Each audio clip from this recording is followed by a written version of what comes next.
clean that area. So here we are. They make all this mess. And it's like me and one other person are just like trying to get them to like not be fucking slobs. And I end up like cleaning up after them. I almost shot them. There was one time at Denny's where I had asked Sonia if I could have a shot of Fireball and an Angry Orchard. And she said, this is the best I got. And she gave me a thing of apple juice. And then she gave me 2 shots of Fireball. You know, whatever gets... You can't get that at every Denny's. No. And with that, welcome to Sako and the Moon. This is what happens when you're live. This is what I tell people all the time. I'm reminding everyone that you're going to see a lot more of this because this is the compromise that I've made. My chaos. I've given Sako the slightest bit of control over my chaos. So she has control over the live button. And the little conversations that we have before we start, I give her, I'm like, just pick a time and hit live. I'm not going to stop talking. I was like, any stories. I'm going to keep talking. I'm going to make sure this is as ridiculous as possible because I was going to anyway. And she just has control of the live button so that you guys get to hear something way out of context, and I love that for you all. That's how you start a show. Not even out of context. I left the context in. Well, this context before that was how completely arrogant I am in public spaces and how I shouldn't be, but somehow it's worked for almost 2 decades, so I'm not going to argue about it. Mm-hmm. Which is funny because I still do it at Imaginarium. I still do it at Imaginarium. Sometimes I don't remember Imaginarium. That's me either. Fair. Yeah.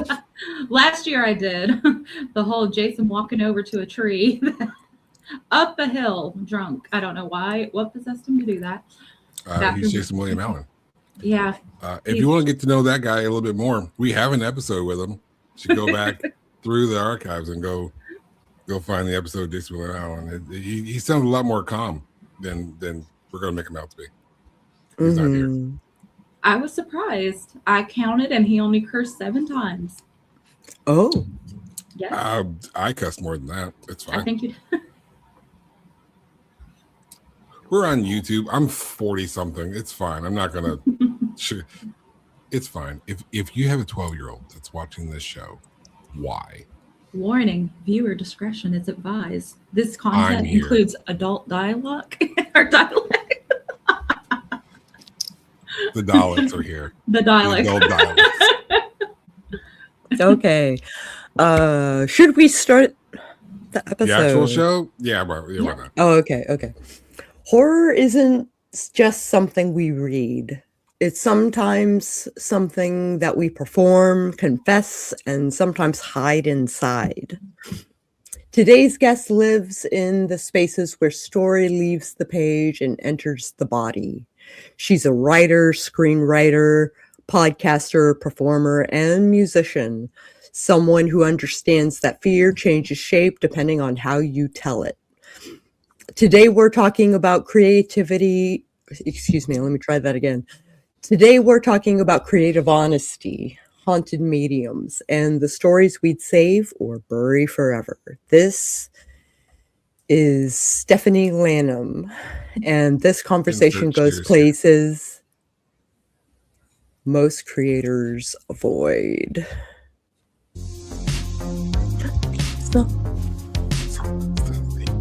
We're just going to get Stephanie to do the theme song. Yeah, maybe so. So the theme song is the words to the theme song that I just made up on the fly one day. How that bit's kept stuck around, I have no idea. It's just repeating theme song. This is our theme song, just over and over again in a nondescript manner. Do you want to do it? Sure. Do you want to put the audio of it? Sure. Yeah, we'll send you the backtrack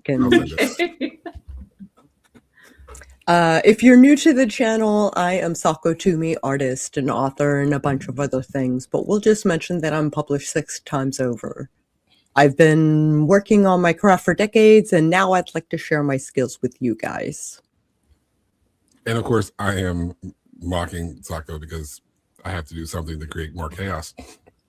But I am Dewan L. Hearn, more affectionately known as the Moon, or more accurately, the Harbinger of Chaos. And this is my friend Stephanie. I want to show you guys something. I'm going to show you something. Uh-oh. Oh, no. I know what this is. Oh, something fell. That's wonderful. And speaking of other movies, this is actually a screen prop used on our upcoming film companion, Mr. Right. The thumbtack for that is in the back of the frame. So I'll put that up after the episode. I was just saying that this is a screen used prop from our upcoming short called Companion. Now, I wanted to show that one because how cool is it to see yourself on a movie poster? Right? But how you got that photo. Yeah, it is. We're going to tell that story real quick. So here's the thing, ladies and gentlemen, like the interview will be very structured. It's going to be very professional. I promise it will be when I'm not talking. This is Sako's job. She makes sure this show runs very smoothly. She's a fantastic producer. And she's the reason why this show has lasted as long as it has and has done as well as it does. I am just a ball full of chaos. So I will fuck shit up in the beginning, and then Sako can make things better later on. The chaos will be sprinkled throughout the show. Of course, yeah. That's gotta keep it live. Lively for this live broadcast. But no, so that picture is genuine pain. That is real life, genuine pain, which is funny because I didn't get a chance to capture that with my camera. We were doing a take for screenshots. The camera was still rolling, and there was like a piece of like a wood paneling thing that fell down. Good morning, Amanda. Welcome to the show. This wood paneling piece that was like in her kitchen because it was filmed in her apartment. That's where we were, in her apartment, and it fell off on her foot. So imagine this big piece of wood falls out right square dab on your foot, and I still feel it. That was genuine pain. I was standing next to John Mattingly, who's our director of photography, and I saw the shot through the screen. I was just like, can we get a still of that? He's like, yeah, I can get a still of that. I'm like, that's gonna be the movie poster. Like that right there. Like it instantly hit him like, that's movie poster right there. I'm gonna get that. Perfect. As a photographer, I admire the use of being in the right place at the right time. Depends on how you look at it. I was at the wrong place at the wrong time. You were at the wrong place at the absolute right time. You were the casualty in the line of fire. Yeah. So the wood piece that he's talking about, under sinks, they always have that little fake cabinet. That's what this was, like a little fake drawer. Yeah. That's what this was. And I did not have the best landlord who liked to fix things. And when I stepped over to the counter, because we were trying to do this very Alfred Hitchcock like thing, going back and forth, I bumped into the sink. It fell. I'm like, fuck. Because this is probably 2 years after the wreck, maybe a year. So maybe it was a year or so. And it hit that leg. So all of that pain just, and I still feel it. Yeah. Do you want to introduce yourself beyond my little blurb, or are we good? I think you did a good job. I think you should introduce yourself. And here's the reason why. Here's the reason why. Because, and I've known you for a long time, and I have to say I'm very proud of you for everything that you've been doing over the last few years. You've definitely turned things around, and you've made a lot of changes. And I couldn't be more proud of you, not only to see you acting, but to see your role as assistant director, to see your role as you're growing as a makeup artist. I am personally very proud of you. And I think you should do an introduction to yourself so that you can acknowledge those accomplishments that you've made over the last few years. I'm waiting. Okay. My name is Stephanie Lanham. special effects makeup artist, poet, songwriter, editor, but only for Jason William Allen. That takes my time up. I'm an artist. I collect things. Writer, assistant director, producer. I make sure everybody gets fed. that's one thing when we're on set. Everybody, it is, and I think it's a talent that kind of gets like overlooked. Like when people look at a movie set, you guys don't see the behind the scenes. Like the people need to get fed, people need to be kept warm, all of that. Like with Natalie, that was very much my job to make sure she was warm. It was in February. It was freezing in that basement. She's literally there in shorts, like booty shorts, and a shirt, nothing else. She gets coffee so she's poured on freezing. her. Yes. This is a cold concrete basement in February. Yeah. So she made sure she was taken care of, always checked on her, checked on Jason, then doing all their makeup. I don't know. What else did I accomplish? I mean, that's it so far. Yeah, that's it. Wow, that's pretty impressive. Keyword, so far. And mind you, we did screenshots in 23. Mm-hmm. So these are the things you've done in the last 2 years? Yeah. 2 or 3 years? That's a lot for 2 or 3 years, yeah. Well, I mean, on top of that, had multiple moves, had my car broken into 3 times, actually. We don't count those as accomplishments, but don't buy a Kia. No, but it's just that even Jason has pointed out, he was like, I don't know how you did it. You had your car broken into 3 times. You still showed up for work. Then your whole home flooded. But I managed to get all the gear out. So all the lights, all the cameras, everything, and then all my shark collections. That's all that I cared about. I was like, everything else can be replaced, but this cannot. Yeah, it's important. Particularly, we were talking about before the show started, this like social role that I somehow have. I felt that it's important that I acknowledge the things that you've done and that I ensure that you are proud of yourself and that you acknowledge the things that you have done. I am very proud of you. I appreciate that. Thank you. I have a bunch of really great questions for you. Are you ready for me? Like, shall we start? Of course. Okay.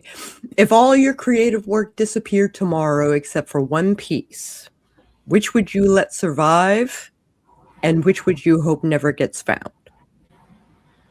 I would want a piece to survive that was seamless, that where the makeup of the words disappear into a story that serves something larger than themselves.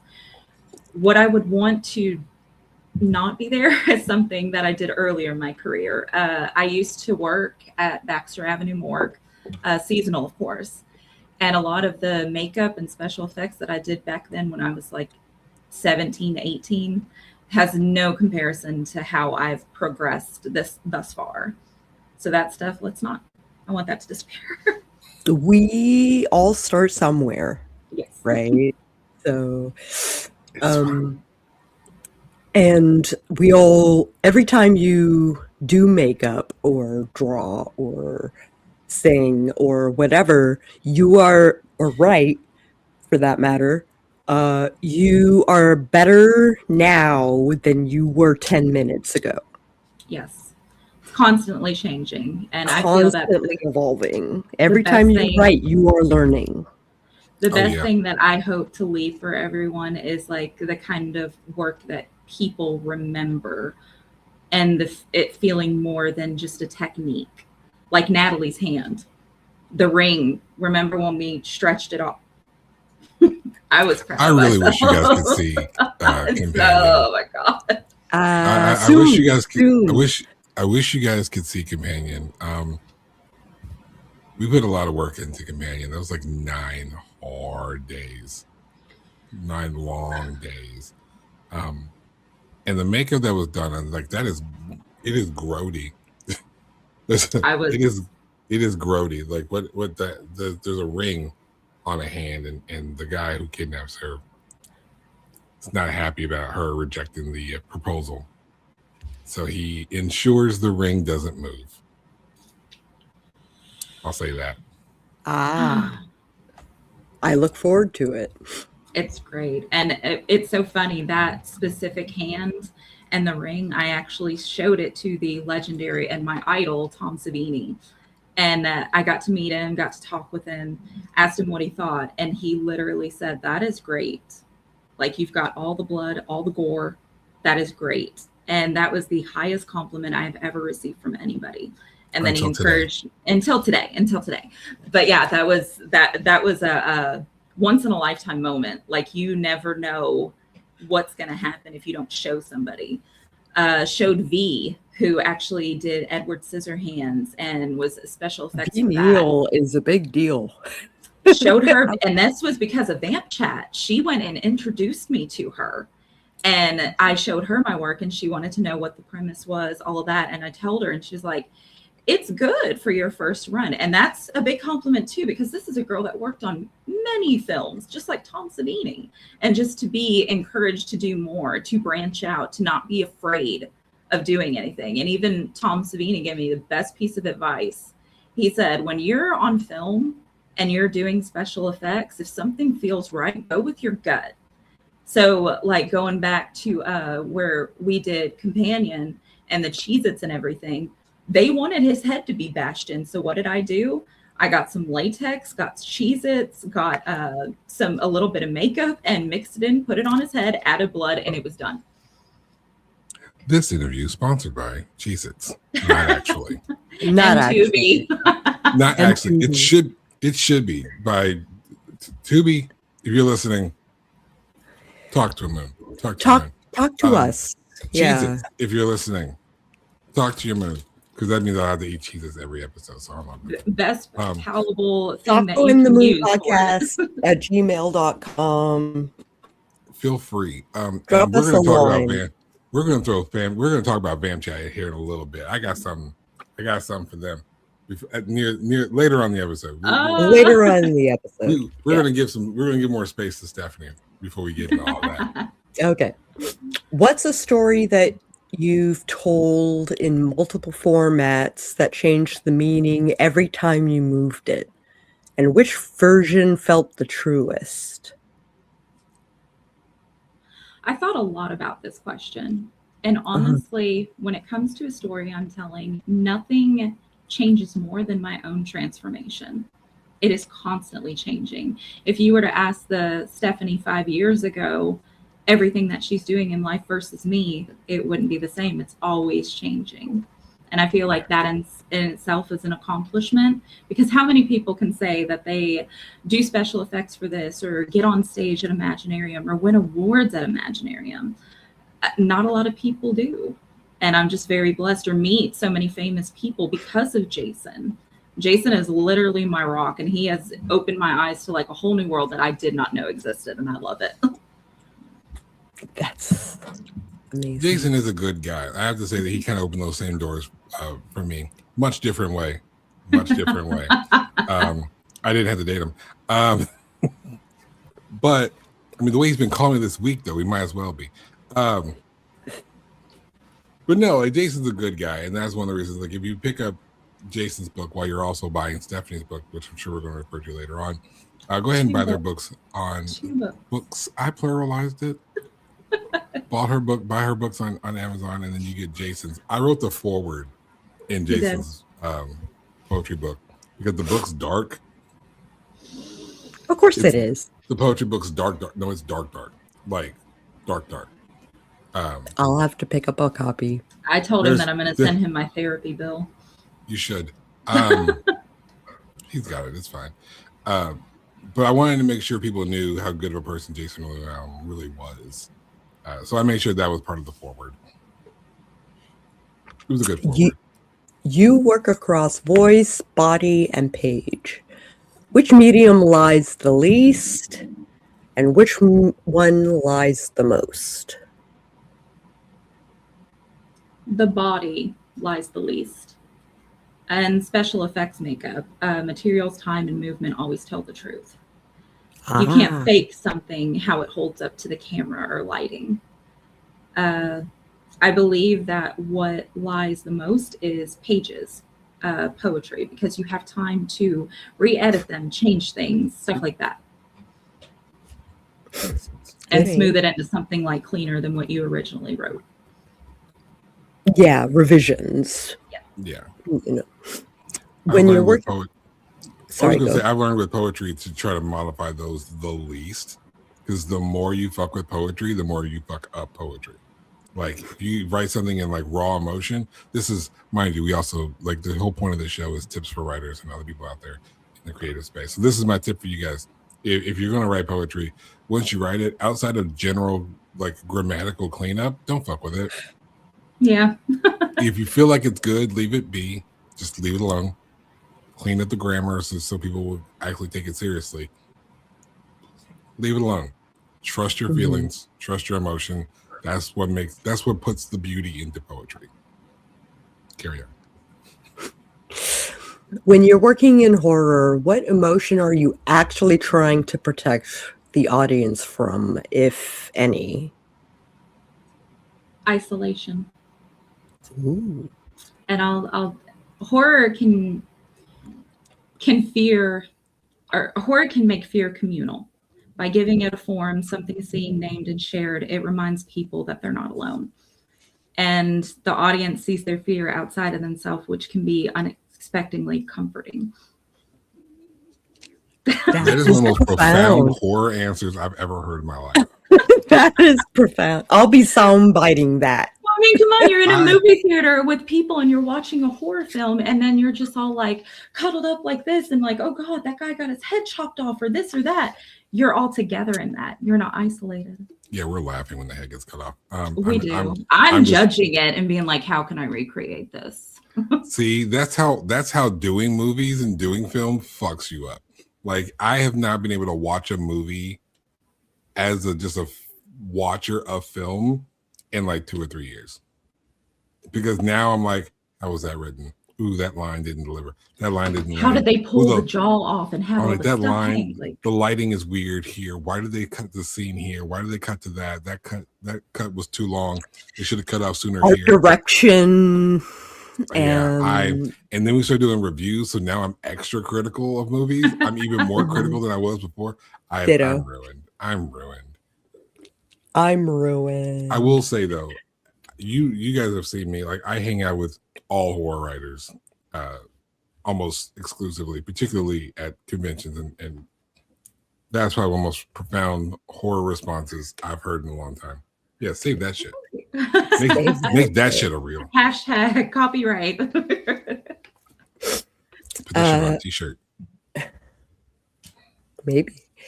Everything's on a t-shirt. Do you think horror is something that you use, or something that uses you, or something that you're trying to escape? I use it as a language. Horror allows me to explore vulnerability, loss, power without softening them. Sometimes it pushes back and it demands me to be more honest than expected, but it's the clearest way for me to talk about certain things. I love horror, all mediums of horror. I've always been a big horror fan. And it just happens now I'm in the presence of people who enjoy horror as much as I do. So it's allowed me to progress who I am and who I was always meant to be. Oh, wow. Find your tribe. Build your community. If you can't find a community, build one. Real talk. There's a lot of people. We're on Discord. There's a group of people who are just looking for a writing community, people who just wanted other writers to associate with, and for free. Yeah, particularly for free, because you don't need to pay for community. You walk outside, there's community. You should be able to just approach community and be welcomed. And there is nothing more affirming than a community, an established community of any sort, that embraces you and just allows you to be yourself. Because when you're in a comfortable space, kind of like you were referring to, you found other people who enjoy horror just like you do. Then, Aw, Amanda. when you find those people, it allows you the space. It's like putting a plant in a bigger pot.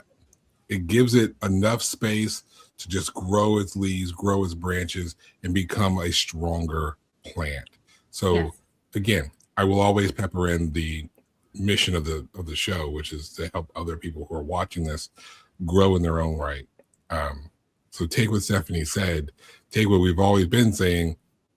There is nothing more important than community, regardless of what that community is. Some people might think you're weird. There's going to be someone out there who thinks that you're awesome, is going to look up to you even maybe. And find those people who make you comfortable. Embrace them. When someone comes into your community, embrace them. It's amazing what can come from those interactions. This show, I always tell people, this show is a product of that type of interaction. If it wasn't for just random community of people who got to talk and share ideas, we wouldn't have this show. And honestly, to feed off of that, like the whole reason I got into special effects makeup is because there was one year I wanted to be a zombie for Halloween. I was 7 years old. And my family, I have to say, are my biggest supporters, because my mom, she was just like, okay, you want to be a zombie Princess Jasmine? All right, let's see how we can make this work. And we did. And then the next year I wanted to be a vampire Pippi Longstocking. She literally got the twine out and put my hair up and spray painted it orange and did my face. Like, yeah, hang on to that one. We're going to bring that one back. She literally, and she's always supported me. She was like, if you feel like it's right, do it. You don't owe anybody an explanation on how you decide to live your life, as long as it's legal, but yourself. If you feel happy and it's not hurting anybody, go with it. If you legal don't have and safe, I like to throw in safe. Please be safe. Safe-ish. Look, how you define safe might be different than other people, but please be safe. Please be safe. Always be safe. Yeah. If you have Again, questions, don't ask Jason. You do not know. But no, you can change the definition of safe. Safe is like success. Yes, there's a scale. Oh yeah, like success means something different to everyone, and you should never try to live up to anybody else's definition of success. Please don't ever live up to somebody else's definition of success, whether that's your spouse, or your parents, or your neighbor, your friends. Fuck them. Fuck them all. It's a journey, not a race. You are meant to succeed on your own timeline, not base it off anybody else's. Yeah, and the destination of that, it may not be the one that you started off with. I can guarantee you, 10 years ago, 5 years ago, I didn't foresee me being where I am today. Stephanie said just the same thing a little bit earlier. These were not things we foresaw. So if you sit there and like, I'm going to be this in 10 years, sure, if you can make it to that, more power to you. I'm so happy for you. But if you end up over here, this may be where you actually belong. I think I was doing another show, and that was a conversation we were having. We're talking about how you might plan to be here, but there are so many athletes and professionals that said, when I grew up, I wanted to be this. And then I was doing that, and something happened. And then when something happened, I could no longer do that thing anymore. And that's how I ended up here. And I couldn't imagine myself anywhere else but here. Because you had to go through this. Something, call it God, call it the universe, call it whatever you want to. Something had to say, oh, you want to do this? All right, go ahead. Go ahead, try it. Go ahead, try it. How'd that work out for you? No, now you can go. Now you can listen to me, and you can go over here where you got it, where you're supposed to be, where I want you to be. The universe be universing sometimes. My brother is a perfect testament to that. So my brother was in a car wreck, was paralyzed. He was a football player. He played in a band. He had a scholarship. He was going to go to West Virginia State University. Like, he was doing some things. His birthday was August 15th. 2 weeks later, he was in a car wreck. Swerved to miss a raccoon. So 9 months in Fraser rehab. He had a like a halo on his head to keep his head still. He fractured his C4 and C5 vertebrae. He's paralyzed. He did an interview, I want to say a couple of years ago, and I was already proud of him with how far he came. He figured out a way how to live, how to be in a wheelchair, how to type on the computer, how to drive. He literally has joysticks because he doesn't have movement in his fingers, but he puts his hand in these joysticks and they move like this, and he can drive himself. I don't know how many trips he's taken to Florida in his van. But he was doing an interview for the News Enterprise, and they said, well, what's it feel like to lose all your dreams? And he's like, I didn't lose anything. I just got new ones. Now he's a sociologist. He graduated from U of L. He is co-founder of Blue Sky Case Management, where he works with mental and physical disability patients, goes and visits their home, helps them out. I've went with him a couple of times and helped them clean their apartments, because if you're in that capacity, sometimes you're just like, you give up. No, we're not going to let you give up. And my brother's he's an idol. Like he doesn't let anything hold him back. He works every single day. He goes out, visits his patients in their home. Like, he's fantastic. He's been on Field and Streams. He's known as Catfish Chris around here. He does little get-togethers twice a year where he rents out Diddle's Pay Lake and has all his clients and Blue Shield Case Management's, or Blue Sky, not Shield. Sorry, that's insurance, not that one. Blue Sky Case Management. He has all their clients come out, and then they're all paired with somebody to fish. And ooh, I love it. It's so much fun. I went this past September and got to be there, and I was paired with one lady that was in a wheelchair, and she was catching fish left and right. I was just like, you keep catching these fish and we're gonna have to leave some for the boys. And she started laughing. But it just helps. It does something. Like, it's just one of those, like, he didn't picture his life being in a wheelchair for the rest of his life, but here he is, still living and still doing it. Still, the key point there is not that he's still alive, it's that he's still living. Still living. He's still out and doing his thing. He's still living. Big difference between being alive and living. And he has his own.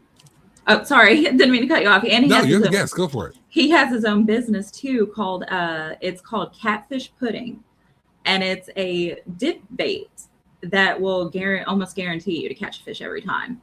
He has worked on this recipe for like 20 years and finally got it. And he actually ships his products off to like places down south in Florida, South Carolina, all of that. And actually it's available on Walmart too. He's still selling it, still doing it. See, people? So let nothing stop you, whether that's a car accident, whether that's a divorce, whether that's a breakup, whether it's a loss of friends, whether that's just things didn't go your way that day. Whatever it is, it feels devastating in the moment, and you're allowed to like grieve and be in the moment. Like, that's cool. Don't stay there. Don't stay there. You can't live in that space forever. Mm-hmm. You can rent it. You can't live there. No. You can stay there and visit. Don't reside. And then you have to move forward. It may not be the path you pictured, but it is the path you're on. It's probably where you're supposed to be. Because I guarantee you, I can speak for myself. I won't go too long.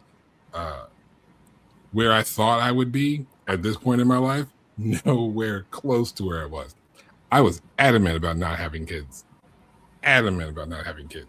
Now all 4 of them are on my nerves behind that door.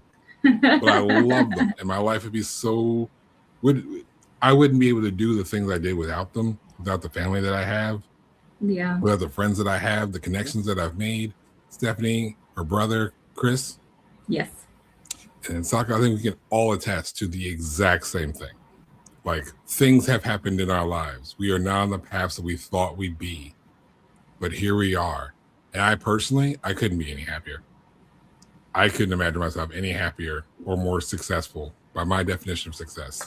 And I think Chris has that same success. And I think you've shared that you are basically in that same, you consider yourself successful. Yeah, I do. What about you, Sako? Yeah. I used to, in my youth, I would draw pictures of what I would hope I would turn into by the time I was an adult. And I turned out way cooler way more Sako is pretty cool, guys. Like, she is pretty cool.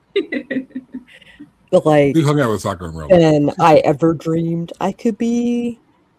Like, I think younger me would have really looked up to current me. And that is a key thing right there. If your younger self will look up at you and be proud, then you're good. Like, I did not expect to go through 2 divorces by the time that I was 36, or be in the wreck, lose everything, all of that. But all of that shaped me into who I am today. So instead of like, I don't dwell there. It's like, okay, it happened. How can I get past it? And my mom, she even said after the wreck, she was, because like, I think it was day 2, I'm calling my insurance company, letting them know what happened. I'm getting the police report. I'm doing this, I'm doing that. And she was like, how are you doing this? And I was like, I'm high and on a prayer. That's what it is. Because it was just, it's a lot to deal with. But I told my mom, I was like, she was in the hospital, people. That's why she was high. It was painkillers. Yeah, it was painkillers. Sorry. Okay. Sorry, So little legal. disclosure. But she Okay. said I would have probably just stayed in my bed and just cried. And I was like, this day and age, you don't have that choice. You have to move on. Let it shape you. Let it mold you. That's what's so beautiful about life, is that you do not know. It is unexpected. It will turn. It will transform. It will let you down. It will build you up. But if you keep growing with it, that's all you need. And if you ever need like a pick-me-up, message me. I'm on Facebook. I will literally give you any type of advice. I will talk to you. I'm always available for my friends if they need to talk. Always. Because I've dealt with it firsthand, what ignoring somebody can do. And it's not fun. And it's devastating. It can be. Wow. What part of the creative process do people Anywho. Sako's like, what do I do from there? What do I do? How do I even respond to that? How do we go back into the interview from here? Okay. Holy cow. Yeah, what part of the creative process do people romanticize that you think is actually a warning sign? The tendency to glorify exhaustion and overwork, a burnout, especially in film and art spaces. Hustle culture. It's honestly miscued to be like dedication. That's wrong.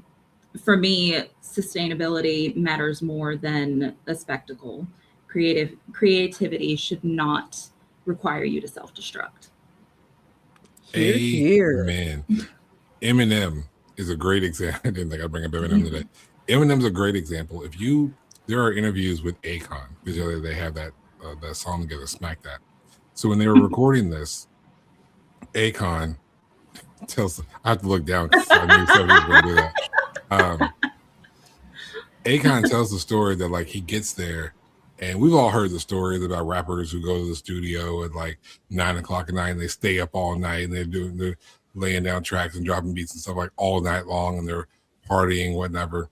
He says he got there to the studio at night looking for Eminem, and they're like, "Hey, where's Em?" And he's like, "Well, he gone. Where's he going? He's at home." What? So that made him feel like Eminem didn't really care about this project. Like he doesn't even take this seriously. He's not even here to record. So then he's like, he'll be here at 9:00 in the morning. So Akon comes back 9:00 in the morning. There's Eminem right on time. Hey, how's it going? They start working 12 o'clock. All right, lunchtime. He cuts off mid-track and just leaves, goes to lunch. Hour later, comes back, works until 5. He's like, all right, we're done. And he leaves. And he's like, whoa, what is up with that? He's like, this is a job, dude. I treat this like a job. It's a 9 to 5. I show up at 9. I have my lunch break. I leave at 5. I got a family at home. I'm dad there. You know, I got a life to live also. And I think there's a lot of people in creative culture, whether it's the arts, films, music, whatever. This was a real wake-up call for Akon. That like, this is a job. What we're doing now is a job. I can't just ignore the fact I got family on the other side of that door. You know, dinners have to be made. My kids got school projects to do. There's a house to maintain. All of this stuff is just stuff you still have to do in your life. I can't just escape and say, I'm going to go be creative and just call it a whatever. You know, we have lives. Even if the only person you have to take care of is you still need to take care of you. Yes. You need to eat. You need to sleep. You need rest. Rest and sleep, not the same. You need to do these things to take care of yourself. Also, sleeping and eating and stuff like that is not a reward. No, absolutely not. It is maintenance. That is just regular. That's regular day to day. That just is. There was a question that somebody had asked me. I believe it was my mom. She said, "Who is most important to you?" And, you know, I list off the main thing. I'm like, of course, you, Mom, and Chris, and Dad, and Jenny, my nieces. And she let me go on for a little bit. And she was like, "Why wasn't the first one you?" I'm like, and she was like, "You need to make sure the first person that is the most important in your life is yourself, your health." Be your own star player. Yes. You need to be your own star player. That was going to be a T-shirt. I have it designed. Never put it out. But I've used that. I use that for people all the time. I'm like, you have to be your own star player. I've always say the way I say that to myself is, regardless of who's in your life, everybody in your life can leave your life at some point. Yes. One way or another. The only person that I can guarantee 100% is going to be at my side in my last minute on Earth is me. So that's the relationship I had to put the most effort into. Yes. Oh, someone just knocked on my door. 1 second. Okay. So until she gets back, look at the amazing dead people behind her. That is, I like the lighting, just like it made it ghastly because you could kind of see the faces in the light. It's like, ta-da! I guarantee you, people, those are not real people. They're not actual alive. They didn't actually decapitate anybody. They're just busts. It's okay. Busts. Amazing horror busts. You have to say it very carefully because this is YouTube. We're not trying to. We're not even monetized. Really, fuck it. But if we want to be, pay them. But no, it's busts. With T's and S's. Sorry. It's cool. We're just talking about how busted you are. Yeah. The busts behind you. That's what we're referring to. Oh. Do you want to kill the light? You had the light off a second ago. I just want you to have your same lighting. I don't give a fuck, really. No. I don't know what happened. I guess my computer readjusted.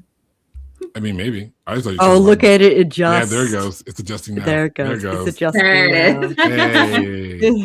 Hey. That's dope. Okay. I ain't mad about that. I literally thought you got up and turned the light on. I was just like, hey, you gonna turn your light back off? Or is this... No, it's the lighting in the computer. Well done.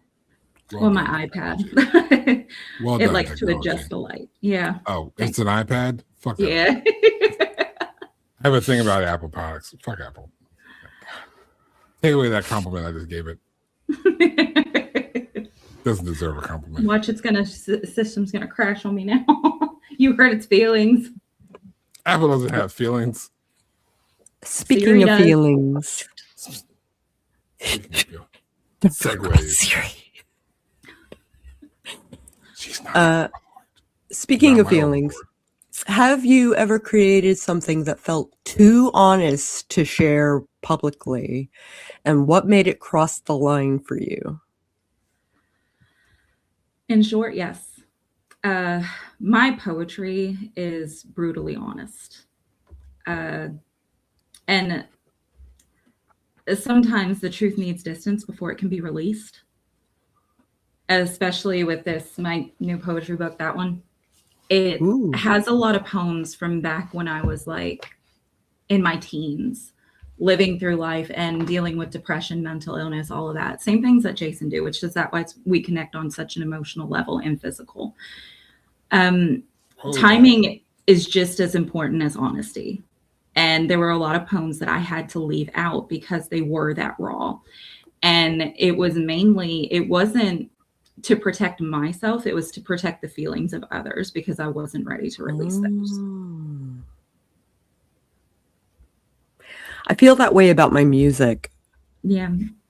You know, like I have to pick and choose songs and lyrics I'm rewriting and stuff like that. Not so much to protect them, but to make more context, you know, for the story that I'm trying to tell in the song.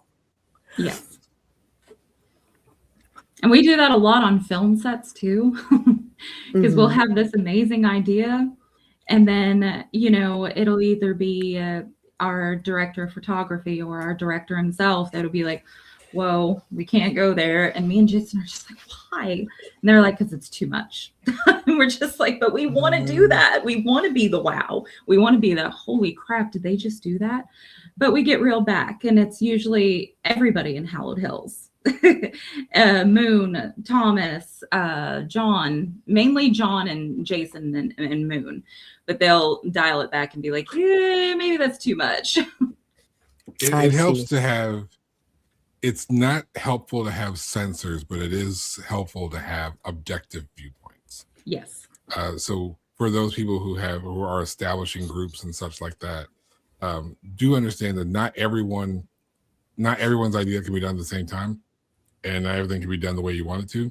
I think when Jason was on, we had that conversation about how at some point everyone's idea gets shut down at a time. Doesn't mean it was a bad idea, it just means it doesn't work for the project. And you have to have that objective vantage point to make sure that the project doesn't suffer for the sake of individual coolness or ideas or whatever. We've all had ideas that were shut down at some point, and that's good, because it helps you see your project or the project that you're helping to work on outside of yourself. I think as writers, we can all attest to when we start writing our stories, because Sako's written novels and you've written a novel. I write short stories. It's cool. It ain't gonna be that long. But when you have that idea, sorry. So when you put your ideas on paper, sometimes we know what's going on. We know what's happening, but we haven't always conveyed it properly in text, because the idea lives in here. So like we understand backstory or context of something. We may have left it out, so the objective observer may be out of context. So it's good to have that objective vantage point in all of the works that you do. Again, this is what I filter in tips for, so people can take what we say and use it for themselves. This is what I'm here for. This is why Sako keeps me around. It is. I'm useless otherwise. No, quite the opposite. Okay, so I sent you those questions so that you could premeditate on them, and you came up with some really profound answers. Jason has told me since day one, when I first started doing the poetry, because he's read some of my poetry from back younger. He said, you're a good writer. Like, you have a way with words. Like, you can describe something and it just be like something like, wow, I didn't think of that. He was the one that encouraged me to write my poetry book and publish it. And so was Dwan.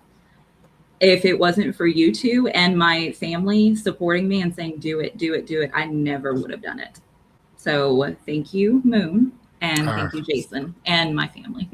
And I can tell you, like, from hanging out with Stephanie for as long as I've known her, these are things that you didn't just pick up from Steph hanging out at a bar. Like, you know, like during a rock show, you don't get this profound Stephanie. No. A profound Stephanie back then was drunk most of the time to try to cope with life because I was not happy at all. Yeah. Oh, wow. Like it was bad. I was going down the road to be an alcoholic, to be honest. And when Jason came around and just opened up my eyes, and I remember the first time we went to that museum, the Science Museum here in Louisville with you and Chrissy, and I was just like, this is such a better way to live. We went to the Speed Museum. Yes, that right by U of L. Yeah, it's the art museum. And it's just opened up a whole new door, just creativity, and then just being supported by the right people to like on a Friday night, I was used to, okay, I got to get ready for the bar as soon as I get home from work because we got to do this. And now I'm like, okay, what can I create? I have an airbrush gun. I have this. Let me work on my special effects for the next film, Murder on the Side. Let me do this. Like, I have the option to do that. And I love it. It's a great museum, by the way. If you're ever in Louisville and get a chance to hit the J.V. Speed Museum, you should. If you have like museums, honestly, if you have museums in your own town, go to them. I know they seem kind of boring and lame and weird, but it's amazing to see a piece of art, you know, and or something that was created at some point. Think about this real quick. Everything around you was created by somebody for something, some purpose. Entertainment, for functionality, something. Everything that you see ever anywhere was created for something. I think the guillotine is an actual beautiful device.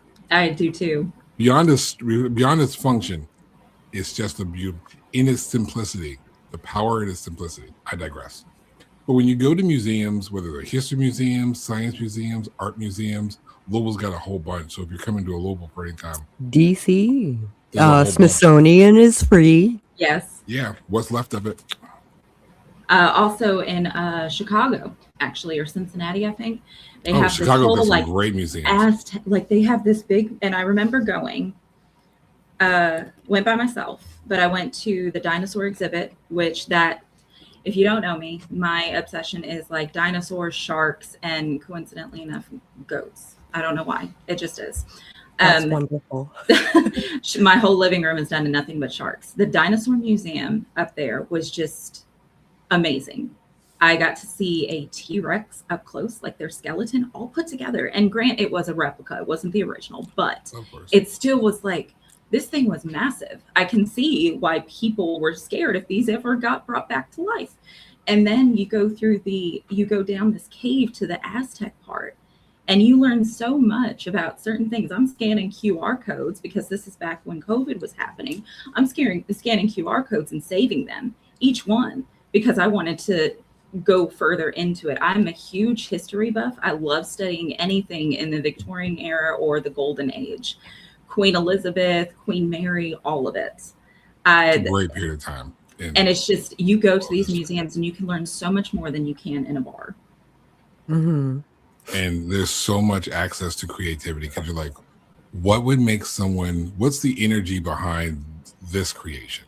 What's the energy behind that creation? This piece of art, this What sculpture. was the purpose of this? What happened with this? Why was it a thing? Why is it no longer a thing? Yes. And then you tie art function with history. Because seeing a guillotine is cool. Studying the French Revolution is wild. Yes. That revolution where the guillotine showed up, Robespierre, you weird fucker. Like anyone study, like that's a name that if you study the French Revolution, you know who Robespierre was. Oh, Right. and the bronze bull. Oh, The screaming bull. Yeah, The bronze bull is it's wild, and it's amazing to see how people think and like. There's so much that you can get from museums. I know we've grown up hearing museums are boring, museums are lame, museums are for nerds. Yeah, they are. yeah, Nerds they are also are. the ones We're that all created, nerds. Nerds are the one that is created the hard- entire world you're living in. I am You see okay something with you being love? a nerd. I love being a nerd. Everything cool in your entire life, thank a nerd. Thank That a phone of nerd. yours, thank a nerd. That car of yours, thank a nerd. Your Next time you makeup, thank a nerd. Airplanes, think a nerd. Your house and all the functions in it, think a Mhm. nerd. Those pipes, your indoor plumbing, as long as your pipes haven't frozen, because then you're really mad at your pipes right now. But otherwise, think a nerd. That's engineering. That's all engineering. That's all angles and shit. Architect, engineering. That's all. Think a inventive. nerd. Fun Where's my fact: think a nerd t-shirt? Jason's grandpa, he helped design most of the piping the plumbing that we have here in Louisville. Jason's grandpa. And I thought that was neat. So then what do? I'm studying like the piping structure of Louisville and learning all about it. So it's just, it's what I do. When I hear something, I'm like, I'm going to keep the pipes away from Parker though. Keep the pipes away from being outside.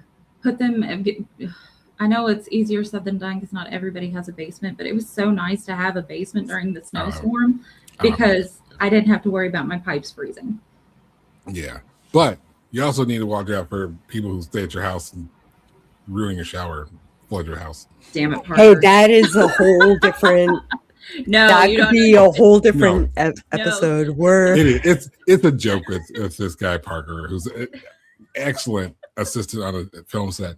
If you ever need someone to help you on your film set, hit up Parker Helen. Yep, HELLAND. Find Parker. Be the greatest addition to your film set ever. Damn it, Parker. No, so on the scene or on the back when we were filming Companion, they were all staying at my place because they came up from Tennessee, blah blah blah. So 2 or 3 days before we were wrapping, Parker was taking a shower, and in that second bathroom, the knob came off and it was just spewing water. So I didn't have a shutoff valve in that bathroom. It was only one shutoff valve for the whole place. So we did not have water for 2 days. And so now our newest thing is we're just like hashtag damn it, Parker. Like we even blamed him for the flooding. We're like, damn it, Parker, you left the faucet on. her like all of like what Mount Washington, no, it wasn't Mount Washington. Where were you staying? West Point. All flooded like a year later. And we blame Parker. Because it was actually because it was February. It was that April, 2 months. Oh yeah, 2 months to the day. Wild word. Now, before we completely threw Sako off with stuff, she has a surprise. Okay. Well, okay. Do we have time? Yeah, we do. Okay. We do. I have 5. Fuck time. Yeah, we're doing that again. I have these 5 rapid fire questions. You just like answer them on the top of your head. Okay. And I'll just fire them off. Let's do it. What's more dangerous to a creative, being ignored or being misunderstood? Being misunderstood. Ooh. Which emotion do you exploit most in your work? I'm sorry, what was the question? Which emotion do you exploit most in your work? Fear, grief, desire, or shame? Desire. Nice. Have you ever loved an idea so much it ruined the project? Yes or no? No explaining. Yes. Which medium do you trust yourself the least in?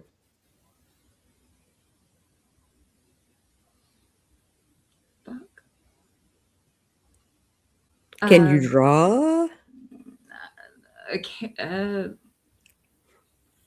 Singing. Singing. Is horror a confession, a disguise, or a weapon? A weapon. Wow. I just wanted to like take you to coffee or buy you a drink or something. And I'm available July 17th through the 21st.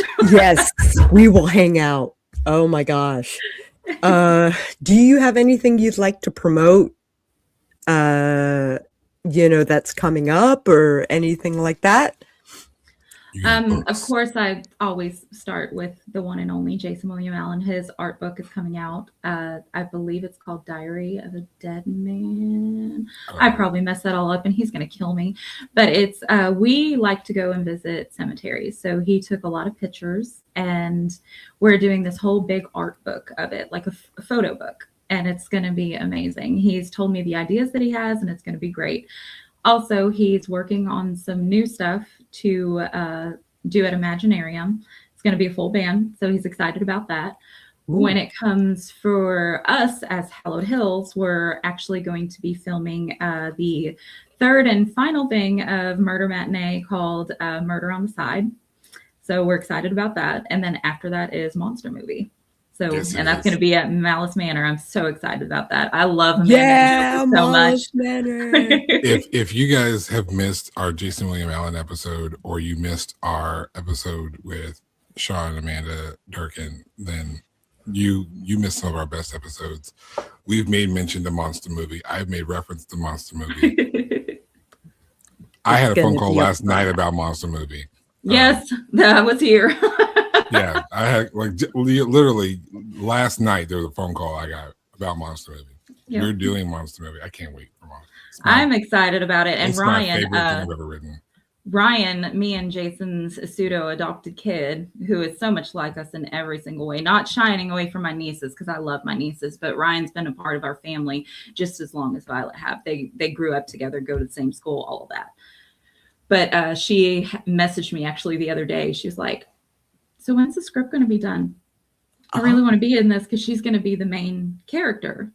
Or one of the main characters in it. Yeah. And she's super excited about it. There's so Violet, much to it. she's all like, "Can I be a zombie cheerleader in it?" And we're just like, well, fuck yeah.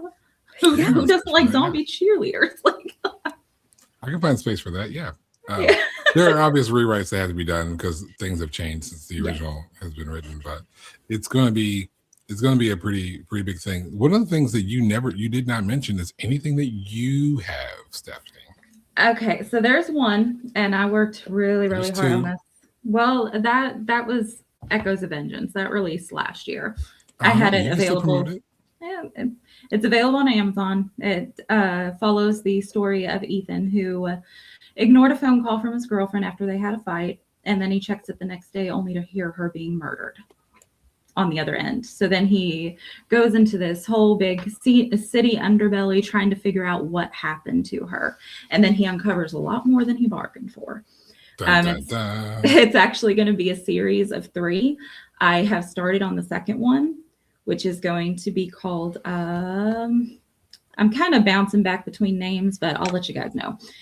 But it's going to go back more on the show when that happens. Yes. And then the next one that I'm super proud of, but also was scared to release, was called Whispers from the Hallowed Heart. And it is my poetry book. It's full of a bunch of poetries from back when I was 13 all the way up into the present. Wow. It goes through like poems about my breakup with significant others, me finding Jason, going through mental and physical depression. I'm really proud of it. There was a lot that I had to leave out, as said before, because it's too raw and it's not ready for public yet, in my eyes. And my opinion is the only one that matters when releasing my work. So there you go. Wonderful. See, I'm proud of you. I told you do a good job.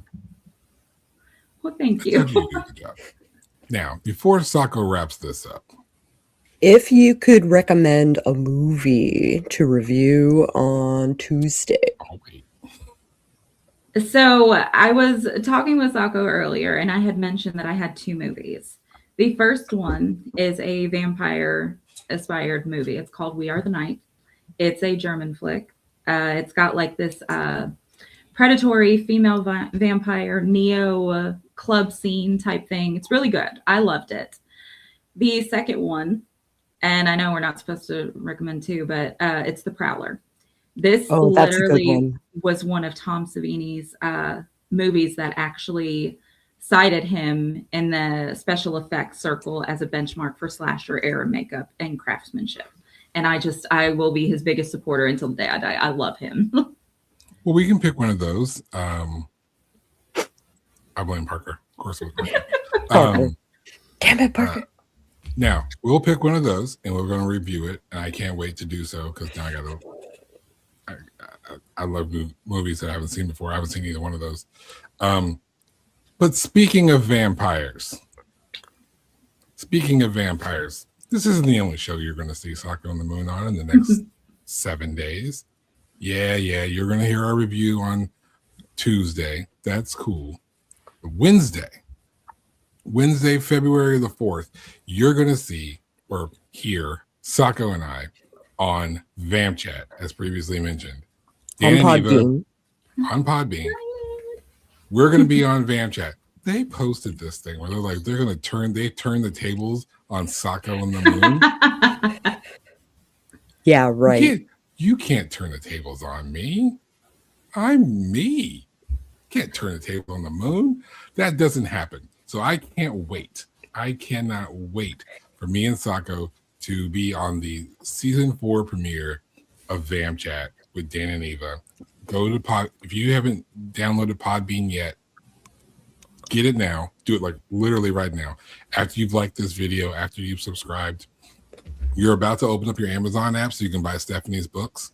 And then on your phone, you can just like download Podbean, and then you can be in the live chat at 7 p.m. Eastern so that you can talk to Dan and Eva and Sako and me on February the 4th.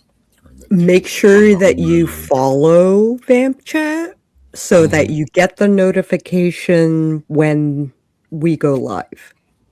See, even the little bubble next to Sako says that you should do it. Shall we wrap? So I actually had a trivia question for you guys. Oh boy. Wait, someone turned the tables on us. I just said you can't do that. I just said no. All right, I have a Bernie. So which film was Tom Savini that launched his career, that literally put him on the map? Did you just say The Prowler did that? No. Okay. That put him in the special effects circle. Okay. I don't know his work like that, so I'm just going to invent. I don't know his work like that. Beetlejuice. Yeah. I'm just going to make it. No. So it was actually Friday the 13th, the 1980 version. And that was what truly launched his career. After that, he became the go-to for prosthetics, for splatter effects, and for inventive kills. See how someone tries. See what happens when you try turning tables on us? I wasn't ready for that. We're like, what? Can't do that. Big horror fan, and I love studying special effects. That's always what I do. I'm sitting there at movies, everybody's judging the kills. I'm like, how can I recreate that? How can I create the jaw like coming off? Like, fun fact, Hatchet, which is a franchise, which we reviewed. Yeah, we did review Hatchet. I literally got my ideas for the kill scene in Murder on the Side from that, because I studied how they did it. We're not going to tell you what it is. Nope, we're not going to tell you what it is. You're going to be surprised. It's wild, though. Yeah. Super exciting. I actually haven't. I actually didn't see, because this is actually a reshoot. I didn't see the prosthetic for the first one. So I'm actually kind of waiting to see how that plays out. It's beautiful. I heard it's a masterpiece. It truly is. But I didn't see it. We didn't quite get that far in the original shoot. So I didn't get to see it. Spine, bones, guts, gore, all of it. It's going to be the most beautiful kill scene that I have ever created. I'm so excited. You're like, oh, I can't do it. I can't wait. I can't wait. Horror has a way of revealing what we protect, what we refuse to say out loud, and what keeps following us no matter what the medium. Stephanie Lanham reminded us that creativity isn't just about making work. It's about choosing what survives, what transforms, and what's allowed to remain hidden. If this conversation unsettled you, good. That means it worked. Yeah, bitches. That's it for today's episode of Sako and the Moon Horror Podcast. Thank you for joining us as we explore the strange, the dark, and the creatively terrifying. Remember, stay bold, stir fear, and keep the shadows near. What she said.